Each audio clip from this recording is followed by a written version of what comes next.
This is the Audio Apologetics blog, a ministry of Mama Bear Apologetics, bringing you the best apologetics articles and blogs from the web, but in audio format.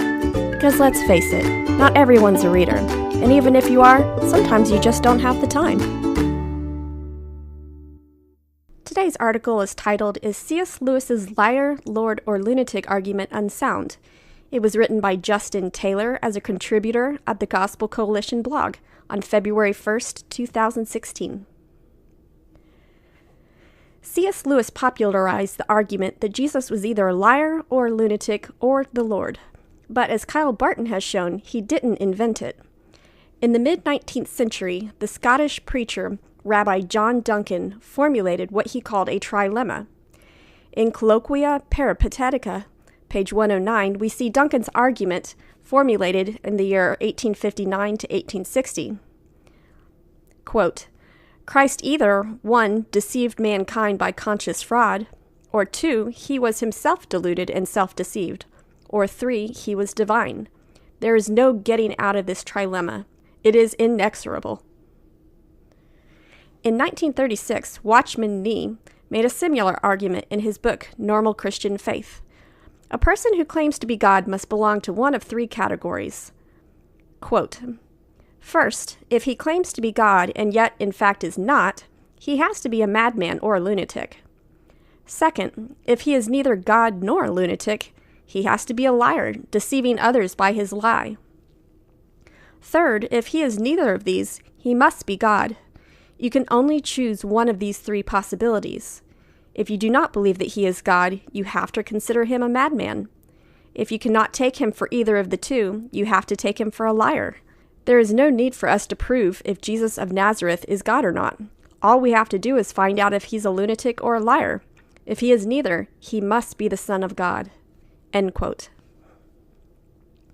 C.S. Lewis, speaking in 1942, and published in Mere Christianity in 1952, gave the argument in its most memorable formulation. Quote, I am trying here to prevent anyone from saying the really foolish thing that people often say about him. I'm ready to accept Jesus as a great moral teacher, but I don't accept his claim to be God. This is the one thing we must not say. A man who was merely a man and said the sort of things that Jesus said would not be a great moral teacher. He would either be a lunatic, on the level with a man who says he is a poached egg, or else he would be the devil of hell. You must make your choice. Either this man was and is the Son of God, or else a madman or something worse. You can shut him up for a fool, you can spit at him and kill him as a demon, or you can fall at his feet and call him Lord and God. But let us not come up with any patronizing nonsense about his being a great human teacher. He has not left that option open to us. He did not intend to. Now it seems obvious to me, that he was neither a lunatic nor a fiend. And consequently, however strange or terrifying or unlikely it may seem, I have to accept the view that he was and is God. That's from Mere Christianity, pages 55 to 56. So Justin continues here. Is this a good argument? The argument can be formulated as follows. Number 1, if Jesus were not Lord, he would be a liar or a lunatic. 2, Jesus was neither a liar nor a lunatic. 3, therefore, Jesus is Lord. To determine whether or not this argument is sound, we have to ask 3 questions. Number 1, are the terms clear? 2, is the logic valid? 3, are the premises true? I would give the following answers to these questions. Number 1, yes, the terms are clear. Number 2, yes, the logic is valid. Premise 3 follows from premises 1 and 2 based on the rules of logic. Modus tollens, the negation of the antecedent of premises 1 can be inferred by the negation of its consequent. 3, but no, the argument is unsound because not all of the premises are necessarily true. As William Lane Craig points out in Reasonable Faith, the first premise leaves out other possible options and is therefore false. There is another alternative. Perhaps the Jesus presented in the Bible is not the true Jesus of history. The Jesus of the Bible may not be a liar or a lunatic or Lord, but rather legend.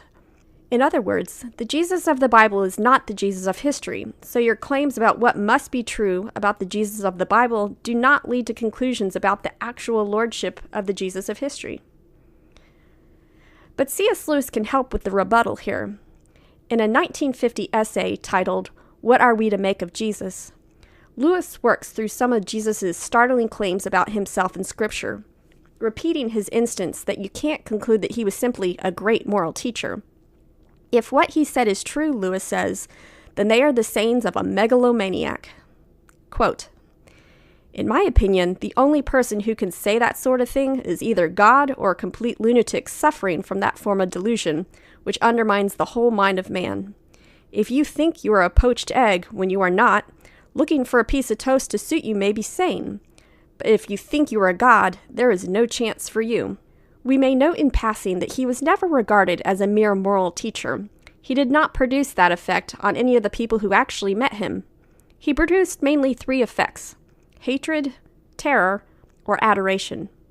There was no trace of people expressing mild approval. End quote. It's here that Lewis addresses the rebuttal that Jesus did not really say these things. His followers exaggerated the story, and the legend grew that he really said these things. Lewis now shows how unlikely it would be for the Jews to invent God become man. Quote, "This is difficult because his followers were all Jews. That is, they belonged to the nation which of all others was most convinced that there was only one God, that there could not possibly be another.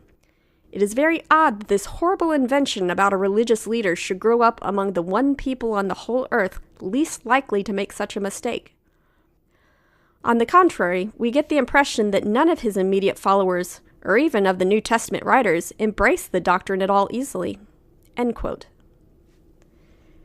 The other option is that the accounts of Jesus were written as legends. Here, Lewis draws upon his scholarly expertise.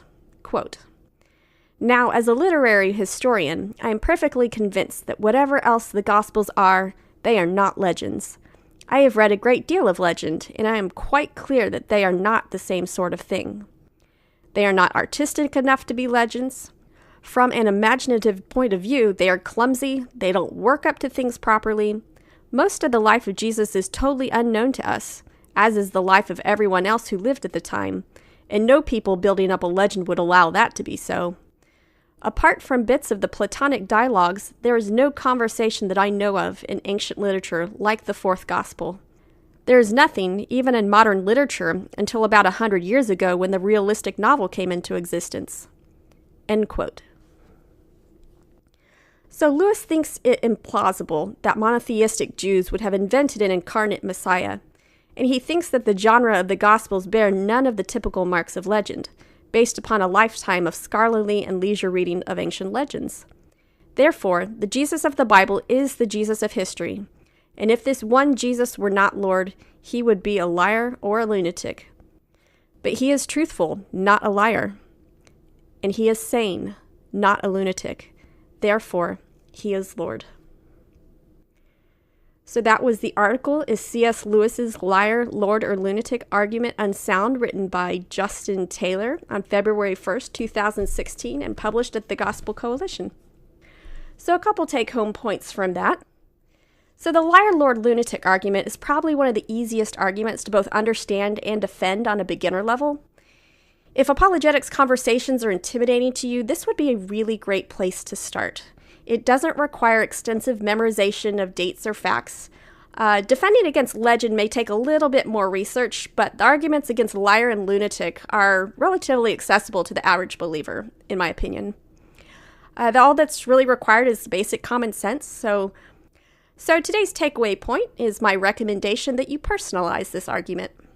During your quiet time or your journaling time, I suggest write down all the reasons why it doesn't make sense to call Jesus either a lunatic or a liar, based on what we know for him from history. The more you personalize the reasoning, the better you're going to be able to remember it. This is just a really easy, non-threatening beginner conversation that you can have with people who might not know Jesus. If you're like me and you're not really comfortable with just going on and evangelizing people, this is actually a really great conversational starter. Just ask them, who do you think Jesus was? And when you use your arguments, don't just state them as facts.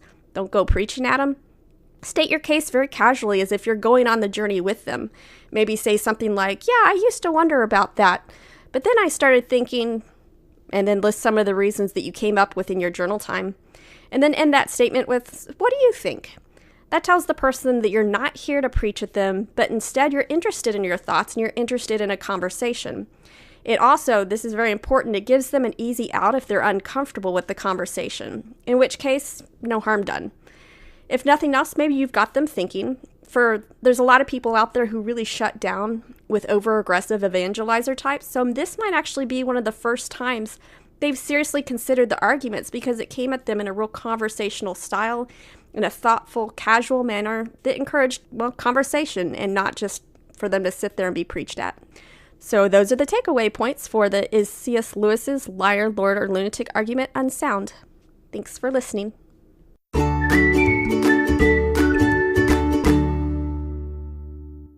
If your work has been featured on the Audio Apologetics blog and you'd like it removed, please send an email to askthemamabears@gmail.com.